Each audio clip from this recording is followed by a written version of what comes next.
The first thing I remember about that night wasn't the sound of the argument, it was the silence afterward, sharp as broken glass.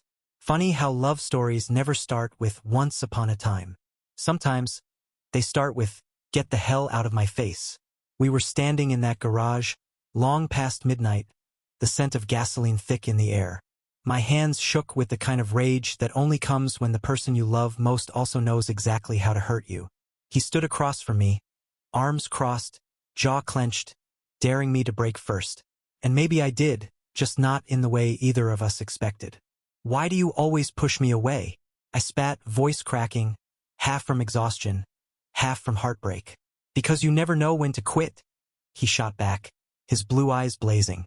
"You think love fixes everything, but it doesn't. It just complicates the hell out of people like us." I laughed bitterly, wiping sweat and motor oil from my forehead. "So what are we, huh? Complications?" He stepped closer, boots heavy against the concrete. "We're a disaster waiting to happen."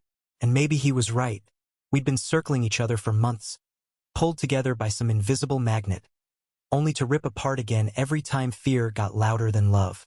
We were fire and gasoline, daring fate to strike the match. But that night was different.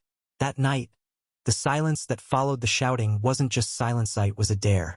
He grabbed my wrist, pulled me closer until I could feel the heat of his body, and whispered, almost like a threat, "Then let's stop pretending. If you want me, prove it." I never planned on falling for Aaron. He was the kind of guy who lived fast cars, cigarettes, and a trail of broken promises.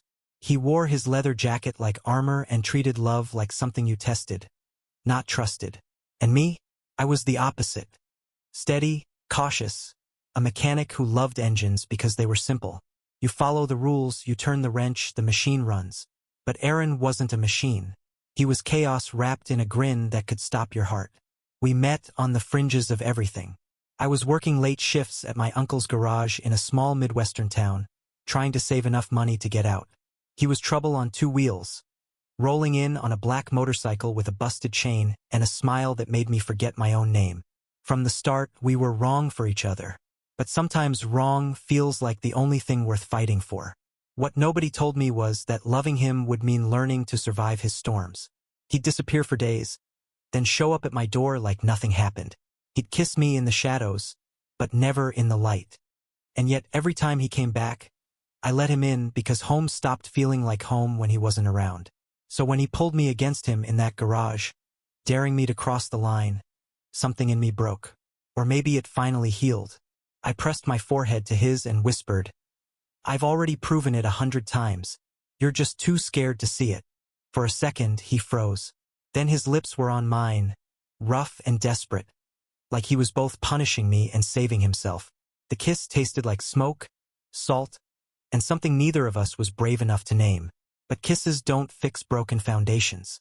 Love isn't Magicet's work, and we were two men who barely knew how to trust ourselves, let alone each other. The weeks after that night were a blur of stolen moments and whispered promises. We'd laugh under the stars, lying on the hood of his car, pretending the world couldn't touch us. He'd tease me about being too serious, and I'd roll my eyes when he called me Mr. Perfect. Yet, in those quiet moments, I started to believe maybe we weren't doomed. Then reality reminded me otherwise. One evening, just as the summer storms rolled in, I found him packing his bags. "Aaron," I said, my voice trembling, "what the hell are you doing?" He wouldn't meet my eyes. "I can't stay here, Luke. This town, your uncle's garage, all of it, is not me. And you deserve more than someone who'll just screw it up." I stepped forward, heart hammering. "So you're leaving me before I can leave you? Is that it?" His silence was my answer. That night I cried harder than I ever had. Not because he left, but because I knew he loved me. And sometimes that's worse. Weeks passed.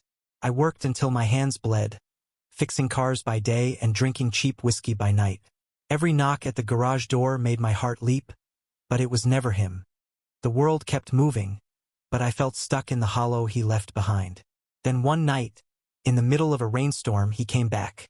I heard the roar of his motorcycle before I saw him, headlights slicing through the darkness. He stood at the garage entrance, soaked and trembling, his eyes softer than I'd ever seen. I tried to leave, he admitted, voice breaking. But everywhere I went, it was you. Your laugh. Your damn stubbornness.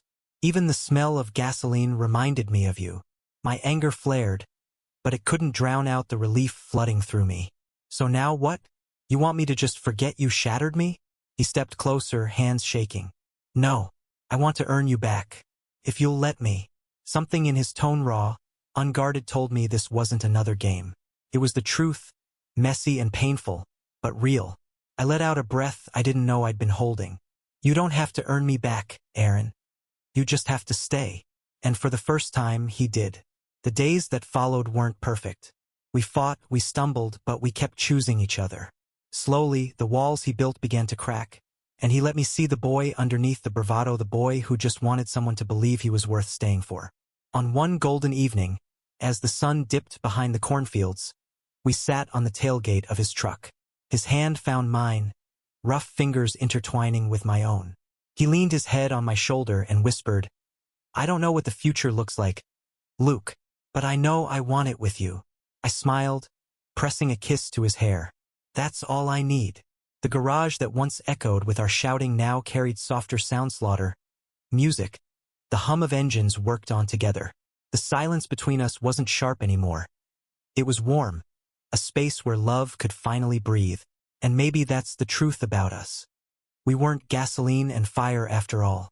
We were something steadier, something built to last. Because when he pulled me close that night and dared me to prove my love, what neither of us realized was that love wasn't about daring. It was about staying. And we did. Thank you for listening. Don't forget to like and subscribe to stay updated with the latest videos.